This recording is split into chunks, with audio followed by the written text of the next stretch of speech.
नमस्कार, मैं हूं सौरभ शर्मा। आप देख रहे हैं कुरुक्षेत्र। आप सबका बहुत बहुत स्वागत है। शिवसेना में सबसे बड़ी बगावत का हल क्या निकलेगा? कुछ देर बाद शाम 6:30 बजे मातोश्री में एक बड़ी सियासी चिंतन बैठक इसको लेकर शुरू होने वाली है। उद्धव ठाकरे और शरद पवार वहां मौजूद रहेंगे। दावा किया जा रहा है कि पवार इस बड़े सियासी पावर गेम का कोई सॉल्यूशन निकालकर मातोश्री जा रहे हैं उद्धव ठाकरे के पास। कहा यह भी जा रहा है कि डिप्टी स्पीकर इस पावर गेम में एक सबसे बड़ा रोल निभाने वाले हैं। यह भी खबर है कि डिप्टी स्पीकर नरहरि झिरवाल विधानसभा पहुंचे हैं। उद्धव ठाकरे सरकार के लिए आखिरी उम्मीद डिप्टी स्पीकर झिरवाल ही दिखाई दे रहे हैं। उद्धव चाहते हैं कि शिंदे गुट के 16 विधायकों को अयोग्य ठहरा दिया जाए, जिससे उनका सारा गेम प्लान धरा का धरा रह जाए।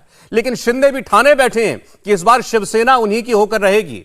उनके नंबर बढ़ते जा रहे हैं और ठाकरे परिवार इमोशनल होता जा रहा है। आज उद्धव के आंसू भी निकले, लेकिन सरकार बचाने या बनाने के लिए चलेंगे तो नंबर ही, जो इस वक्त उद्धव ठाकरे के पास नजर नहीं आते हैं। लेकिन अभी तक जब यह कहा जा रहा था कि ठाकरे परिवार से जुड़ी हर छोटी बड़ी बात पर जो शिव सैनिक सड़कों पर उतर आते हैं, सड़कों पर उतरकर अपने विरोधियों को जवाब देते हैं, आपने देखा होगा कि वो तस्वीरें अब धीरे धीरे दिखाई देने लगी हैं।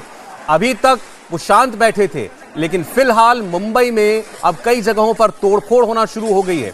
कुर्ला में शिंदे गुट के विधायक के दफ्तर की तस्वीर इस वक्त आपको हम दिखा रहे हैं। देखिए, उद्धव समर्थक, शिवसेना समर्थकों ने बागी विधायकों के दफ्तरों में तोड़फोड़ करना शुरू कर दिया है। आज ही संजय राउत ने कहा था कि सड़क की लड़ाई भी लड़ेंगे और उसमें भी जीतेंगे। शिव सैनिकों के हमले की एक और तस्वीर आपको दिखाते हैं। बागी विधायक दिलीप लांडे के पोस्टर पर क्रॉस का निशान लगा दिया गया। कहा जा रहा है शिव सैनिकों की यह तोड़फोड़ ठाकरे परिवार की इमोशनल बातों का ही इफेक्ट है। लेकिन सवाल है कि क्या इस तरह की तोड़फोड़ और इमोशनल बातें करके उद्धव ठाकरे अपनी सरकार और अपनी पार्टी को बचा पाएंगे? क्योंकि सारा खेल नंबरों का है। आपको बता दें, गुवाहाटी में एकनाथ शिंदे पूरी तरीके से निश्चिंत बैठे हैं। जो कुछ मुंबई में होता है, कोई भी नेता बयान देता है, चाहे वो उद्धव ठाकरे हो, संजय राउत हो, आदित्य ठाकरे हो या फिर शरद पवार हो, सबके जवाब दिए जा रहे हैं। एकनाथ शिंदे कहते हैं हमें डराने की कोशिश मत करना, क्योंकि हम कानून भी जानते हैं और तुम्हारे तौर तरीके भी जानते हैं। वो ये भी कह रहे हैं कि कानूनन उनके गुट को मान्यता देने से कोई नहीं रोक सकता। डिप्टी स्पीकर भी चाहें तो उनके साथ मौजूद विधायकों को अयोग्य नहीं ठहरा सकते, और अगर वो ऐसा करेंगे तो उसके बाद वो कानूनी विकल्प की बात भी कर रहे हैं। लगातार आपने देखा शिंदे गुट के विधायकों के वीडियो सामने आ रहे हैं, जिसमें वो खुलकर इल्जाम उद्धव ठाकरे की कार्यशैली पर लगाते हैं, एनसीपी की इंटरफेरेंस पर लगाते हैं क्या, और ये भी बार बार कह रहे हैं कि उनकी सुध इन 2.5 सालों में कभी किसी ने नहीं ली, और इसी वजह से ये अंजाम, ये हश्र देखना पड़ रहा है उद्धव ठाकरे को अपनी पार्टी शिवसेना का। हमारे साथ मेहमान इस वक्त जुड़ चुके हैं। सीधे आज की चर्चा की हम शुरुआत करना चाहते हैं। आनंद दुबे जी हमारे साथ शिवसेना से जुड़ चुके हैं। आनंद जी, स्वागत है आपका। प्रवीण कुंटे साहब जुड़ रहे हैं हमारे साथ, एनसीपी के जनरल सेक्रेटरी हैं। प्रवीण जी, आपका भी बहुत स्वागत है। अवनीजेश अवस्थी जी, राजनीतिक विश्लेषक, हमें ज्वाइन कर रहे हैं। अवस्थी जी, स्वागत है आपका भी। हेमंत देसाई जी जुड़ रहे हैं हमारे साथ, वरिष्ठ पत्रकार हैं। हेमंत जी, स्वागत है आपका। और अनय जोगलेकर जी कॉलमनिस्ट हैं, कमेंटेटर हैं, पॉलिटिक्स पर बारीक नजर रखते हैं। अनय जोगलेकर जी का भी बहुत बहुत स्वागत है। शुरुआत आनंद दुबे आपसे हम करना चाहते हैं। आज मुख्यमंत्री ने भी अपने पार्टी के कार्यकर्ताओं के सामने आकर के उद्धव ठाकरे साहब ने बड़ी भावनात्मक बातें की, बताया कैसे उन्हें धोखा दिया गया है, उन्होंने इन लोगों के लिए क्या कुछ नहीं किया जो आज उनकी पीठ में खंजर भोंक कर गुवाहाटी में बैठे हुए हैं। ऐसा ही हमने आदित्य ठाकरे के भाषण में भी देखा था। उसका असर आपको लगता है गुवाहाटी में बैठे लोगों पर होगा? सौरभ जी नमस्कार। नमस्कार। अपनी बात शुरू करने से पहले कह दूं कि आदरणीय उद्धव जी के आंखों में जो आंसू आप बता रहे हैं वो कोरोना से ग्रसित हैं, बीमार हैं। उन्होंने स्पष्ट किया कि ये आंसू को आप मेरी ये कमजोरी मत समझना है, कोरोना हुआ है करके ये आंसू मुझे समय समय पे निकल जा रहे हैं। रही देखिए सबसे महत्वपूर्ण बात, आज चौथा दिन है। हमने बड़ी कोशिश की, हमने बातचीत का सिलसिला जारी रखा। हमें उम्मीद थी कि लोग आ जाएंगे, बातचीत करेंगे। परसों की रात उद्धव साहब ने वर्षा का बंगला छोड़ दिया, मातोश्री आ गए। उन्होंने कहा कि अगर मुख्यमंत्री की कुर्सी चाहिए, सर्वोच्च पद चाहिए जो पार्टी में होता है, वो भी मिल जाएगा, आप आ जाइए हमारे पास, बातचीत करने आइए। लेकिन तस से मस वहां के विधायक नहीं हो रहे हैं। तो अब देखिए, अब जो शिवसैनिक है वो अब धीरे धीरे अपने क्लेवर में आ रहा है, उसका जो तेवर है अब उस तेवर में आ रहा है। अब वो सड़कों पे उतरेगा, वो प्रदर्शन करेगा, वो जन आंदोलन करेगा, क्योंकि शिवसेना की एक भावना रही है कि हमारे नेता के खिलाफ अगर कुछ लोग जा रहे हैं जिनको उन्होंने बहुत बड़ा बनाया, जिनको उन्होंने सब कुछ दिया, अगर उन्होंने धोखा देने का काम किया है तो स्वाभाविक सी बात है कि एक जन आंदोलन का रूप वो ले लेंगे। और रही सबसे महत्वपूर्ण बात कि डिप्टी स्पीकर साहब ने आज दो महत्वपूर्ण काम किए। एक तो उन्होंने हमारे प्रतोद सुनील प्रभु जी को कंटिन्यू किया है और दूसरा हमारे गट नेता अजय चौधरी जी को मान्यता दे दी है। अब उस पे लोग सवाल उठा रहे हैं कि ये वैलिड नहीं। ठीक है, आप कोर्ट में जाइए, आपके पास बहुत सारे साधन हैं, कोई महाशक्ति भी छुपी हुई है जो आपकी मदद कर रही है, आप उनकी भी हेल्प लीजिए, हमें कोई फर्क नहीं पड़ता है।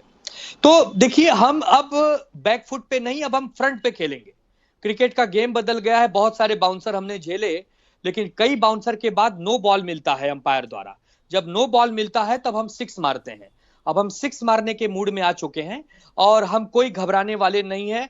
अब जाइए, फ्लोर टेस्ट के लिए आवेदन करिए। गवर्नर जी अभी अस्वस्थ हैं, जब वो स्वस्थ हो जाए आप उनसे मिलिए। हम आपका हर वो चैलेंज अब स्वीकार करेंगे जो आप हमें देना चाहते हैं। हमने एक समय तक आपके उम्मीद जगाई रखी कि आप हमसे बातचीत करके इसका रास्ता निकालेंगे, लेकिन अब हम जान चुके हैं कि आप बातचीत करने के मूड में नहीं है, क्योंकि कोई महाशक्ति है जो शायद आपको मदद कर रही है। तो अब हम फ्रंट पे खेलेंगे और आप जिस भाषा को समझना चाहते हैं हम उस भाषा में आपसे बात करने को तैयार हैं। चलें, ठीक है। मैं चर्चा के अंदर अब लाना चाहता हूं हेमंत देसाई जी को। आपने जो भी बातें कही आनंद जी, फ्रंट फुट पर खेलेंगे, जिस भाषा में समझते उस भाषा में जवाब देंगे, लेकिन लड़ाई तो सर नंबरों की है। क्या फर्क पड़ेगा, आप सड़क पर उतर भी जाएंगे शिव सैनिक तो। और नंबर है तो जाइए। एक बार हेमंत जी का, ये हेमंत जी से पूछ रहा था मैं। हेमंत जी, हाँ, अभी बात ऐसी है कि नंबर तो इनके पास नहीं है।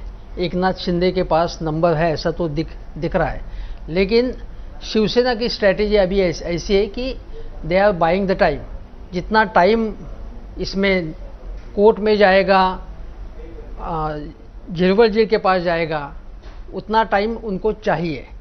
और साइमल्टेनियसली ये स्ट्रैटेजी है कि शिवसेना पहले 2 दिन इतनी एग्रेसिव नहीं थी, इतने लोग सड़क पर नहीं उतरे थे शिवसेना के, ऐसा पहले कभी नहीं हुआ था। शिवसेना ये एग्रेसिव पार्टी है। जब बाला साहब जी ने 2 बार रेसिग्नेशन दिया था अपने पक्ष प्रमुख पद का, तब उन्होंने मातोश्री के बाहर और आसपास बहुत सारी भीड़ इकट्ठा हुई थी। क्यों रेसिग्नेशन दिया था? कि उन्होंने ऐसा प्रॉमिस किया था कि मुंबई कॉरपोरेशन में सत्ता आएगी और सत्ता नहीं आई। तो उन्होंने बोला कि मैंने प्रॉमिस किया था, सत्ता नहीं आई, मैं रिजाइन करता हूँ। दूसरी बात, उनके एक नेता माधव देशपांडे करके थे, उन्होंने एक पुस्तक पब्लिश किया और उन्होंने लिखा कि शिवसेना में डेमोक्रेसी नहीं है। उसके बाद उन्होंने रिजाइन किया, बाला साहब जी ने, बहुत सारी भीड़ इकट्ठा हुई। वैसे सिंपैथी वेव क्रिएट करने की उद्धव जी की स्ट्रैटेजी है। जैसे वर्षा से निकले वो जो हमने सब देखा उस वक्त, और आज का जो भाषण उनका हुआ, फेसबुक लाइव हुआ, वो स्ट्रैटेजी है। और साइमल्टेनियसली उन्होंने जो तोड़फोड़ शुरू की है, कई जगह नहीं हुई, मेरे ख्याल से कुर्ला में हुए, बाकी जगह हुए हैं, ऐसा मुझे तो पता नहीं, लेकिन ये तोड़फोड़ कुछ भी नहीं है, क्योंकि शिवसेना की स्टाइल कुछ अलग ही थी। उद्धव जी ने शिवसेना थोड़ी सॉफ्टवेयर बनाई है और ये तोड़फोड़ उनके कार्यकाल में उतनी तोड़फोड़ नहीं हुई। और आदित्य ठाकरे जी ये सब तोड़फोड़ नहीं चाहते, लेकिन अभी कोई दूसरा चारा भी नहीं है, इसलिए साइमल्टेनियसली थोड़ा एग्रेसिव रवैया उन्होंने अपनाया है। और संजय राउत जी के आज अभी 5:30 बजे भी प्रेस कॉन्फ्रेंस उनकी है। उन्होंने कल जो कहा था एकनाथ जी को, जो आह्वान किया था, उसके बाद उसको कोई रिस्पांस नहीं मिला, रिस्पांस नहीं मिलने वाला था। उसके बाद उन्होंने आज सुबह कहा कि अभी आपका रास्ता बंद हो चुका है और हम अभी बाकी हेमंत जी, मैं समझना ये चाहता हूं, अगर संजय राउत कहते हैं रास्ता बंद हो गया, ये भी आनंद जी भी कह रहे हैं बहुत मोहलत दे दिया आपने, ये जो दबाव बनाने की कोशिश सड़क पर की जा रही है प्रदर्शनों की तरफ करके या बागियों के खिलाफ उनके दफ्तरों पर तोड़फोड़ करके, ये उतना प्रेशर क्या गुवाहाटी में बैठे उन 40 लोगों पर बना पाएंगे, 38 लोगों पर बना पाएंगे कि उनका मन बदल जाए, कि वो वापस लौट आए, वो वापस उद्धव जी को अपना नेता स्वीकार कर ले, अपनी गलती मान ले? नहीं, प्रेशर बिल्टअप हो सकता है क्योंकि दूसरा चारा भी नहीं ना शिवसेना के पास, क्योंकि उनके पास पावर है एकनाथ शिंदे जी के पास। और ये इतने सब बागी विधायक क्यों हो गए? एकनाथ जी की पावर इतनी बिल्कुल नहीं थी। ज़्यादा से ज़्यादा 10 या 12 एमएलए उनके साथ जाते तो समझ सकता है। Eknath Shinde is not a popular leader. वो थाना डिस्ट्रिक्ट के अंदर ज़्यादा पॉपुलर है, बाकी जगह इतना नहीं है। ये सारे बागी लोग इसलिए गए कि बीजेपी सपोर्टिंग दिस, और बीजेपी नरेंद्र मोदी जी और बीजेपी की वजह से 2024 में उनको जीत हासिल होगी, ऐसा उनको लगता है। शिवसेना और महाविकास में रहकर वो जीत नहीं पाएंगे, that is the main reason. और अभी अगर तोड़फोड़ होगी, ये प्रेशर बिल्ट हुआ अगर उनके कॉन्स्टिट्यूंसीज में, डिफरेंट कॉन्स्टिट्यूंसीज में, तो थोड़ा प्रेशर तो आएगा ना। थोड़ा वो मूड देखेंगे, समाज का मूड क्या है, शिव सैनिकों का मूड क्या है, ये देखेंगे, आजमाएंगे और थोड़ा प्रेशर बिल्ड होगा। उसके सिवा शिवसेना के पास दूसरा चारा भी नहीं है। यही करना चाहिए। शिवसेना जो कर रही है वो उसके पास आखिरी विकल्प बचा है कि इस किस्म की कार्रवाई से वो दबाव बनाए बागी विधायकों के ऊपर और टाइम बाय करे। प्रवीण कुंते जी के पास जाना चाहता हूं। कुंते साहब, मुझे बताइए कि अब ये जो सियासत उलझी हुई है महाराष्ट्र की, ये क्या सड़क पर सुलझेगी, ये अदालत में सुलझेगी, या विधानसभा में सुलझेगी? देखिए, जिस तरह से बागी विधायक, जो शिवसेना के बागी विधायक गुवाहाटी में बैठे, अगर उनके पास बहुमत है तो उन्होंने बंबई आकर अपने फ्लोर में टेस्ट देनी चाहिए। सबसे आसान रास्ता है, न कोर्ट जाने की आवश्यकता, न कहीं जाने की आवश्यकता है, क्योंकि इसका फैसला ना तो गुवाहाटी के होटल में होगा, ना सूरत में होगा, ना राज्यपाल भवन में होगा, ना कहीं दिल्ली में होगा। अगर शिवसेना वाकई एकनाथ शिंदे जी और उनके गुट के लोग अगर समझते कि उनके पास मेजॉरिटी है, उन्होंने अपनी मेजॉरिटी को फ्लोर ऑफ द हाउस पर प्रूव करने की आवश्यकता है। लेकिन बगैर फ्लोर टेस्ट किए लगातार वहां बैठ के बात कर रहे कि हमारे पास मेजॉरिटी है, क्योंकि मेजॉरिटी प्रूव करने का एक उचित स्थान है फ्लोर। जब तक इसका फ्लोर पर फैसला नहीं होगा तब तक राज्य की राजनीति में ऐसे ही चलते रहेगा। और जहां तक एनसीपी की बात है, पवार साहब ने अपनी बात को हम लोगों ने क्लियर कर चुके हैं कि जब तक उद्धव ठाकरे साहब अपनी संघर्ष को जारी रखेंगे, उनके संघर्ष के साथ में पूरी महाविकास आघाड़ी की सरकार उनके साथ खड़ी है और एनसीपी भी उनके साथ खड़ी रहेगी। ये ठीक है। एक सवाल मेरा एक बार फिर आनंद जी से, उसके बाद मैं अपनी जी आपके पास आता हूं। अभी कुंते साहब ने कहा कि भाई मेजॉरिटी है तो यहां आकर के अपनी मेजॉरिटी प्रूव करें। ठीक बात है, फैसला तो विधानसभा में ही होगा, लेकिन फिर आपको अगर लगता है कि उनके पास मेजॉरिटी नहीं है तो ये 16 विधायकों को डिस्क्वालीफाई करने की याचिका क्यों दी गई है? और मेरे मन में तो ये भी सवाल है कि फिर सिर्फ 16 क्यों, वहां तो 38 बैठे हैं। ये हमारी रणनीति का हिस्सा है सौरभ जी, जो मैं इस टेलीविजन पर नहीं बता सकता हूं। हम अपना काम बहुत ही धीरे से, सावधानी से कर रहे हैं और हमें पूरी उम्मीद है कि आदरणीय डिप्टी स्पीकर जी जरूर हमें न्याय देंगे। हम एक याचक हैं इस समय उनके पास, और हमें न्याय मिलते ही फिर आगे की रणनीति। ये वही अंपायर है जिनकी अभी आप बात कर रहे थे, जो नो बॉल करार देते रहेंगे और आप 6 मारते रहेंगे। हाँ, तो जब बाउंसर पे बाउंसर पड़ेगा तो स्वाभाविक सी बात है, संविधान में नो बॉल का प्रावधान है। नहीं तो फिर ये भी बोलिए ना कि अंपायर भी आपका है। ऐसा कभी होता नहीं। अंपायर तो हमेशा किसी का नहीं होता, अंपायर तो हमेशा दोनों का होता है। अंपायर केवल सच्चाई का होता है, सत्य का होता है। कुछ छुपी हुई बात नहीं है, अंपायर आपका है और थर्ड रेफरी उनका है। थर्ड अंपायर दिल्ली उनके पास है, महाशक्ति उनके पास है, वो महापरमाणु बम उनके पास है। अच्छा ठीक है। अभी जयेश जी, अब आपको कैसे लग रहा है कि ये मामला जो है लंबा खिंचने वाला है, या इस पूरे घटनाक्रम का पटाक्षेप आपको जल्द होता हुआ दिखाई देता है? जिस तरीके से डिस्क्वालिफिकेशन की याचिका डिप्टी स्पीकर के पास गई है और उनके अभी तक के रुख से साफ है कि वो शायद इसको स्वीकार ही करेंगे, और उसके बाद फिर का ये मामला अदालतों में जाएगा, राज्यपाल के पास जाएगा, तो आपको लगता है अभी काफी वक्त लगेगा इसको निपटने में?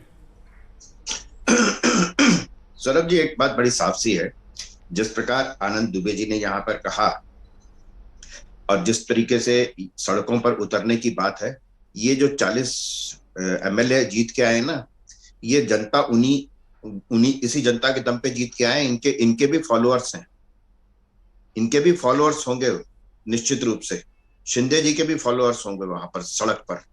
इसलिए कोई एक तरफा लड़ाई नहीं होगी सड़क पर।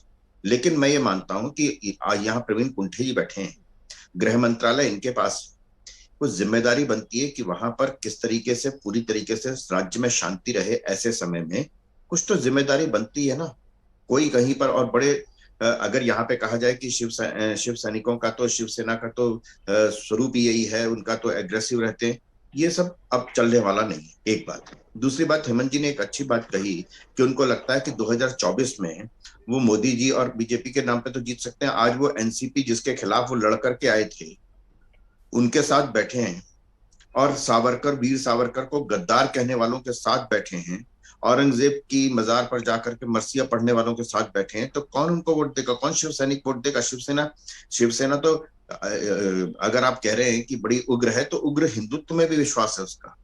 कौन स्वीकार करेगा कि कौन से ऐसे कारण थे जिसके कारण आपने सावरकर को गद्दार कहने वालों के साथ, आज अगर बाला साहब होते तो क्या करते? वो तो सड़क पर फोटो लगा करके उस पर जूते मारते जिसने सावरकर को गद्दार कहा। कर चुके वो ऐसा, कर चुके हैं ऐसा वो।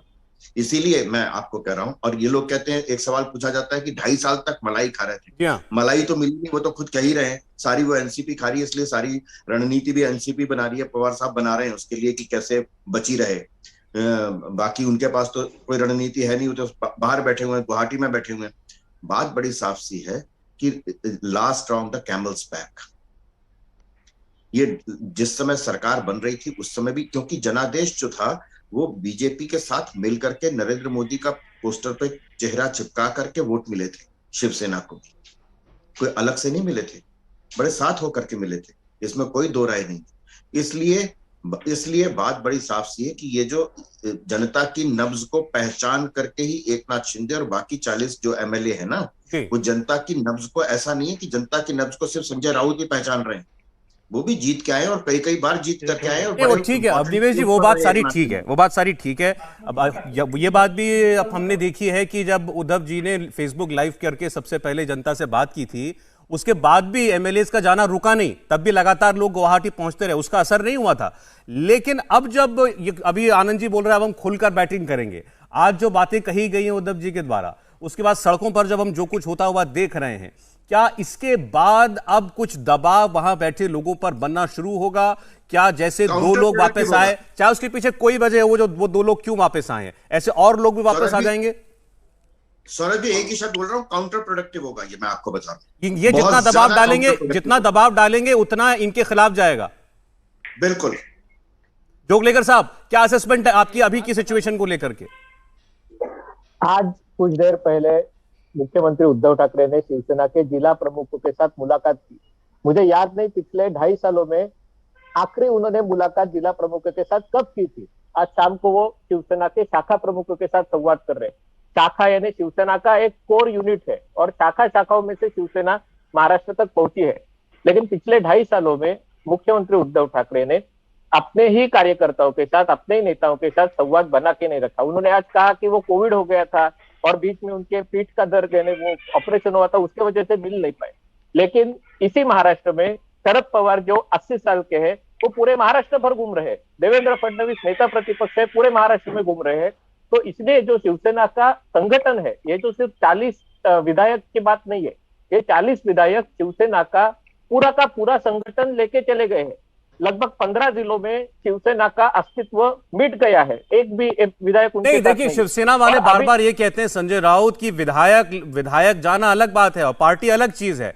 आज जो ये लोग सड़कों पर उतरे हुए हैं उद्धव ठाकरे के समर्थन में उन बागियों के खिलाफ, आपका मानना है कि ये बस मुट्ठी भर हैं और असली संगठन जो है वो आज एकनाथ शिंदे के पास चला गया?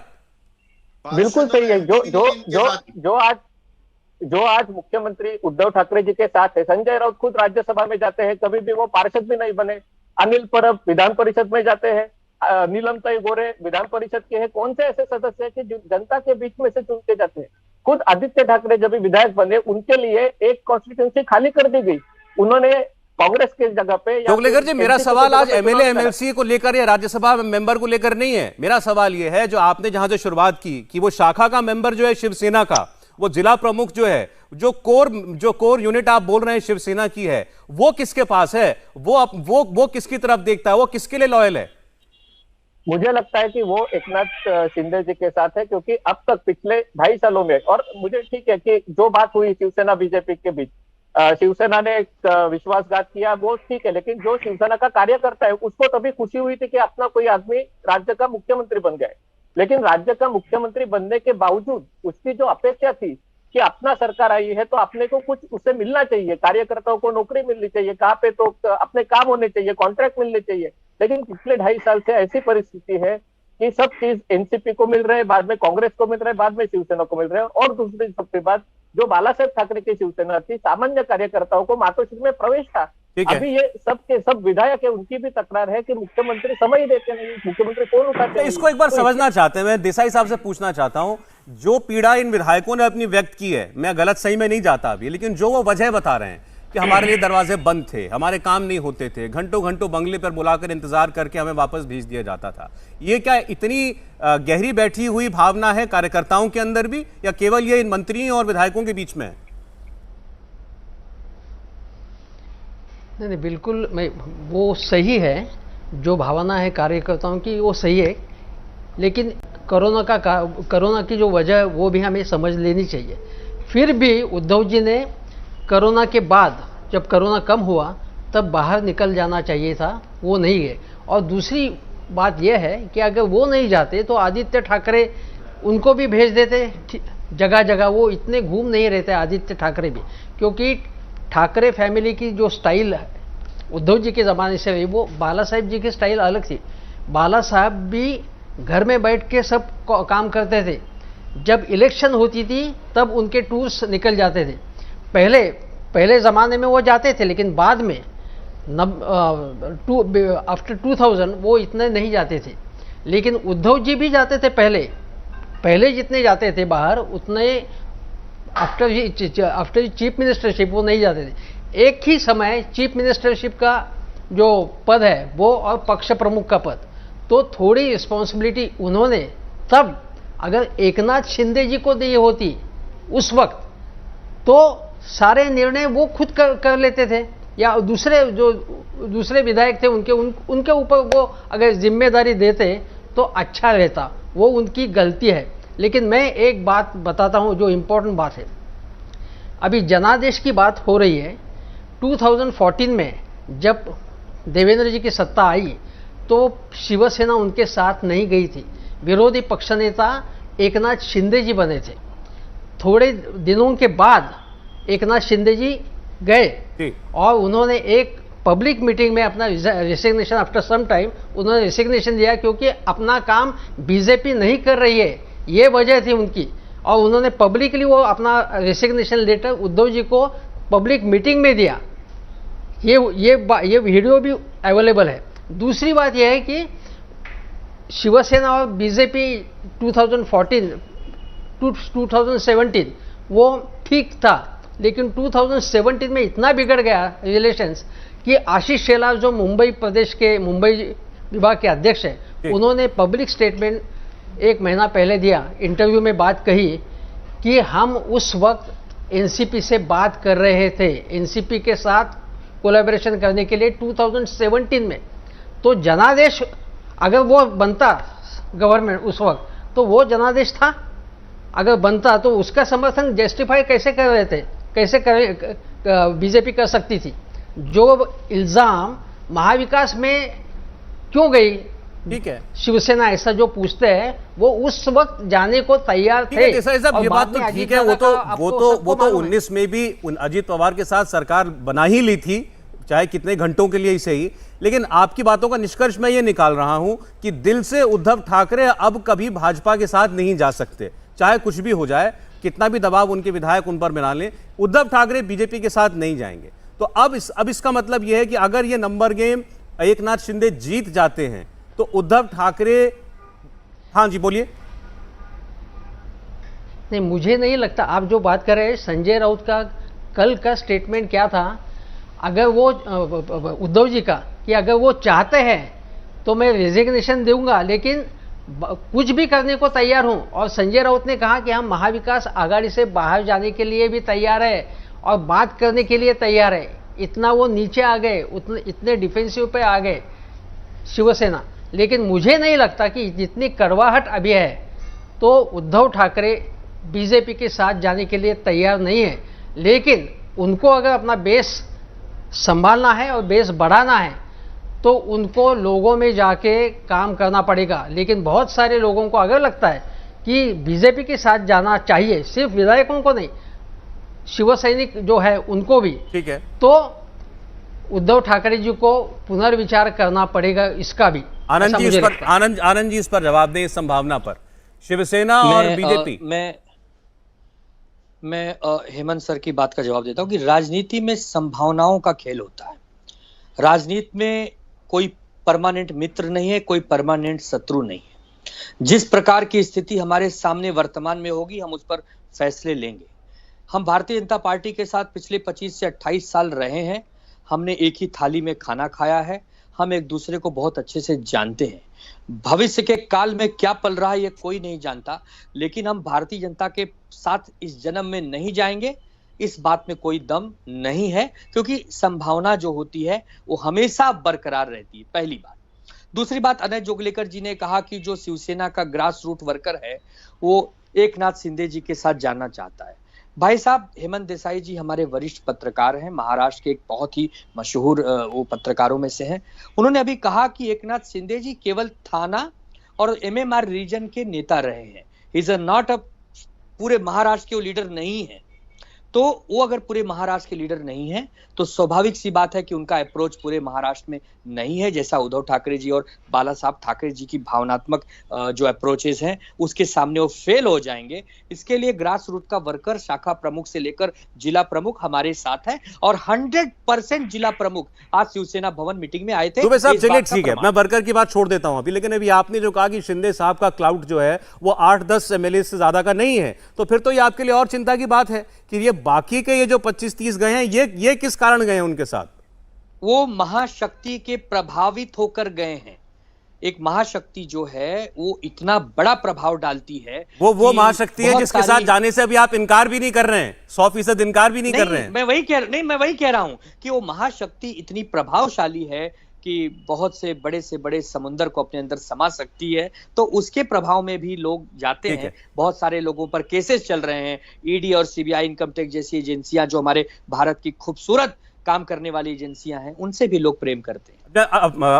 अवस्थी जी से पूछना चाहता हूं, सर आपकी नजर में कहीं कोई गुंजाइश बाकी है कि उद्धव ठाकरे इस झगड़े को निपटाने के लिए, अपनी पार्टी को, अपने विधायकों को बचाने के लिए थोड़ा सा जो है क्लाइम डाउन करें, और जो उनके सिपह सलार संजय राउत जी के मुंह से एक बार निकल गया था कि हम हो सकता है छोड़ दें MVA का साथ, वो उसके लिए राजी हो जाएं? मैं सौरभ जी एक बात मैं बताऊं, इसमें कोई माने या ना माने, और मैं बड़े बिना किसी इफ एंड बट के कह रहा हूं, इस पूरे झगड़े में बहुत बड़ा कारण संजय राउत है। संजय राउत का बड़बोलापन, अब मुझे मालूम नहीं है कल क्या करेंगे वो, सामना में क्या आज क्या छपाया और कल क्या ठोक दिया, तोड़ दिया, उखाड़ दिया, क्या लिखेंगे मुझे मालूम नहीं है। आज क्या लिखा उन्होंने कि ठुक गए, उखड़ गए हम, आज क्या लिखा, क्योंकि मेरे ख्याल से आज तो उन्होंने अफगानिस्तान के अर्थक्वेक की बात की है, मुझे आई एम नॉट श्योर, लेकिन मेरे ख्याल से हाँ। तो मैं इसलिए कह रहा हूं सौरभ जी, बड़ी साफ सी बात है कि अभी हेमंत जी ने कहा कि वो पहले एनसीपी के साथ आशीष शेलार ने कहा कि कर रहे थे, जनता के सामने नहीं था वो। जनता ने जो वोट दिया पहले भी और अब भी, जनता के सामने लगभग मुद्दे एक हैं, समान हैं, विचारधारा समान है। पार्टियां दो हैं लेकिन लगभग समान विचारधारा है। और बाला साहब के समय में ये विचारधारा और ये जो संबंध था बहुत ही प्रगाढ़ था। आप हेमंत जी बड़ा बिल्कुल निष्पक्ष होकर बताइए कि क्या बाला साहब सावरकर को गद्दार, एक बार नहीं मैं माफी भी कहने वाले के साथ कभी क्या जा सकते थे? उन्होंने साफ कहा था कि कांग्रेस के साथ जाने से पहले मैं शिवसेना की अपनी दुकान बंद कर दूंगा। उन्होंने कांग्रेसी नेताओं के बारे में क्या क्या शब्द बोले थे मैं यहाँ बोल नहीं सकता हूँ, और इसलिए मैं आपको बता रहा हूँ कि शिव सैनिकों का बाला साहब के प्रति और समूचे आपको थोड़ी इंफॉर्मेशन दूंगा मैं इसके बारे में। जी जरूर। मैं एक बात बड़ी साफ सी कह रहा हूँ कि ये जितने 40-50 MLA हैं, इनका भी तो कुछ ना कुछ तो जनाधार होगा। ऐसा तो नहीं ना कि सिर्फ उद्धव ठाकरे की फोटो पर इनको वोट मिला होगा। उन्होंने तो आज बोला है, उन्होंने तो ये बात बोला कि मेरी फोटो लेकर घूमे बगैर कहां तक जाओगे। एकनाथ शिंदे तो ऐसे है भी नहीं। एकनाथ शिंदे लगातार जीते हैं, बड़े ग्रास रूट लेवल से आए। मैंने सुना है कि वो ऑटो चलाते थे और वहां से आए, और बाला साहब के बहुत ही करीबी और प्रिय व्यक्ति रहे। उन्होंने शिवसेना को बहुत करीब से देखा है और सारा जो विकास हुआ और जो ट्रांसफॉर्मेशन हुआ है बाला साहब के बाद उद्धव ठाकरे के साथ के पास जो आई है, उसमें एकनाथ शिंदे बहुत साक्षी रहे, उसके साथ रहे। इसलिए किसी को भी कम करके आंकना संजय राउत जैसे व्यक्ति कर सकते हैं, बड़बोले व्यक्ति। वास्तव में जो इस वहां की राजनीति जानता है उसको नहीं करना चाहिए। अच्छा ठीक है, एक बार मैं प्रवीण गुंटे साहब से ये जरूर जान लूं, क्योंकि बहुत जगह आप देखते होंगे सोशल मीडिया पर या कई कमेंटेटर ऐसी बात कह दे, पत्रकार भी कई लोग ऐसी बात कह रहे हैं कि शायद मन बना लिया है पवार साहब ने भी कि अब ये डूबती नाव है, इसको बचाया नहीं जा सकता, लेकिन चूंकि 2.5 साल आप रहे हैं इस सरकार के अंदर, तो ये कहना आपको पड़ रहा है कि हम अंत तक उद्धव ठाकरे जी के साथ रहेंगे, लेकिन अंदर खाने आप जानते हैं कि अब शायद कोई गुंजाइश बची नहीं है। अगर आप थोड़ा खुलकर बता सकें इस बारे में प्रवीण जी। नहीं, देखिए अभी हम लोग भी हम भी महाराष्ट्र की राजनीति को बहुत बखूबी जानते हैं और भारतीय जनता पार्टी की राजनीति और शिवसेना के नेताओं की राजनीति को जानते हैं। हमें पूरी उम्मीद है जितने भी विधायक अभी गुवाहाटी के होटल में शिवसेना के आपको नजर आ रहे हैं, जहां तक हमारे पास जानकारी है, अधिकांश विधायक अभी भी शिवसेना के नेताओं के संपर्क में है। जिस दिन वो लोग बम्बई में आएंगे, हमें पूरी उम्मीद है जब फ्लोर पर टेस्ट होगा तो अधिकांश विधायक फिर से शिवसेना के समर्थन में खुलकर वापस आएंगे। अच्छा, और इसी उम्मीद के साथ साहब मैं आप ही से जुड़ा एक अपडेट मैं दे दूं, शरद पवार साहब जो हैं वो उद्धव ठाकरे जी से मुलाकात करने के लिए इस वक्त निकल चुके हैं, मातोश्री पहुंच चुके हैं शरद पवार। बड़ी इंपॉर्टेंट मीटिंग ये मानी जा रही है, तस्वीरें आप उसकी देख रहे हैं। मातोश्री जब शरद पवार साहब पहुंचे हैं, उनके साथ पार्टी के और भी कई सीनियर लीडर्स थे, और अब ये तो रोजाना जो है की परिस्थिति को देखते हुए सभी पार्टी के नेता अपनी अपनी रणनीति बनाते हैं, क्योंकि अब एकनाथ शिंदे भी काफी अग्रेसिव हो गए हैं। वो भी खुलकर कह रहे हैं कि हमको धमकाओ मत, हमको डराओ मत, हम कानून भी समझते हैं, तुम्हारे तौर तरीके भी समझते हैं। यहां से भी कह दिया गया है कि आपका टाइम और अल्टीमेटम पूरा हो गया है, अब तो लड़ाई सड़कों पर लड़ी जाएगी, तो वहां भी देख लेंगे और विधानसभा में भी देख लेंगे। अब देखते हैं कि क्या फैसला आज की इस बैठक में निकलता है। जी जोगलेकर साहब कुछ कहना चाह रहे हैं?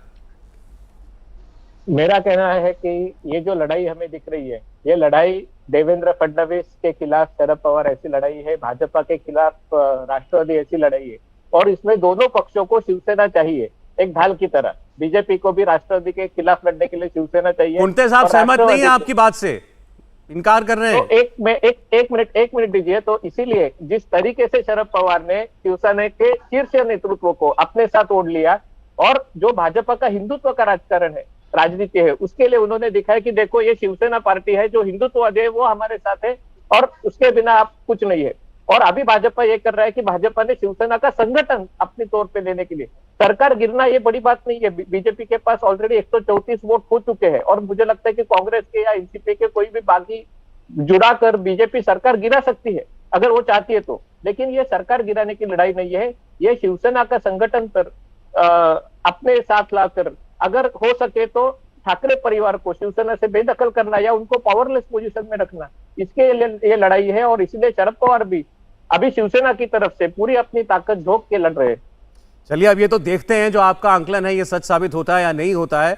बीजेपी का नाम इशारों में एकनाथ शिंदे ले चुके हैं, लेकिन बीजेपी का कोई भी नेता खुलकर इस पर कुछ बोलने के लिए तैयार नहीं है। देसाई साहब समय मेरे पास बिल्कुल समाप्त हो गया, अगर बहुत शॉर्ट में आप कुछ कहना चाहते हैं तो।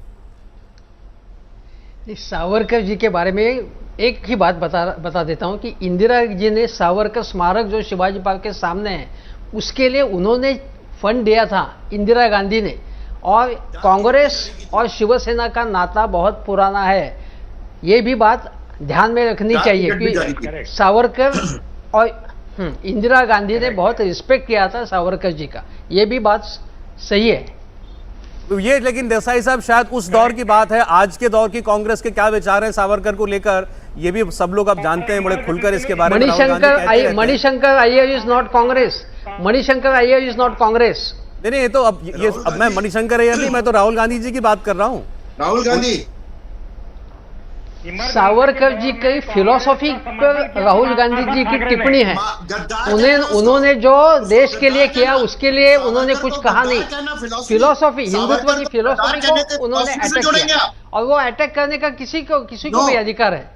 सावरकर जी का 1920 के पहले का सावरकर जी का काम चलिए ठीक है सर। बात का हिंदुत्व ये इंदिरा जी को मालूम नहीं था। डिफरेंसेस है। बहरहाल इंदिरा जी को मालूम आप नहीं था। इतिहास की ओर ले जा रहे हैं, लेकिन आज की तारीख में खेमे बड़े साफ साफ खिंचे हुए हैं। हिंदुत्व क्या है इसकी एक परिभाषा बीजेपी देती है, शिवसेना भी दिया करती है, और दूसरी ओर राहुल गांधी हिंदुत्व को किस चीज से जोड़ते हैं वो आप बताने की जरूरत नहीं है। लेकिन इस सियासी संकट पर चर्चा में आप लोग जुड़े हमारे साथ, बहुत शुक्रिया। आनंद दुबे जी, प्रवीण कुंटे साहब, अवस्थी जी, देसाई साहब, जोगलेकर जी, बहुत धन्यवाद आप लोगों का। इंडिया टीवी हर वक्त हर जगह डाउनलोड करने के लिए सर्च करें India TV news Google play store या ऐप स्टोर पर।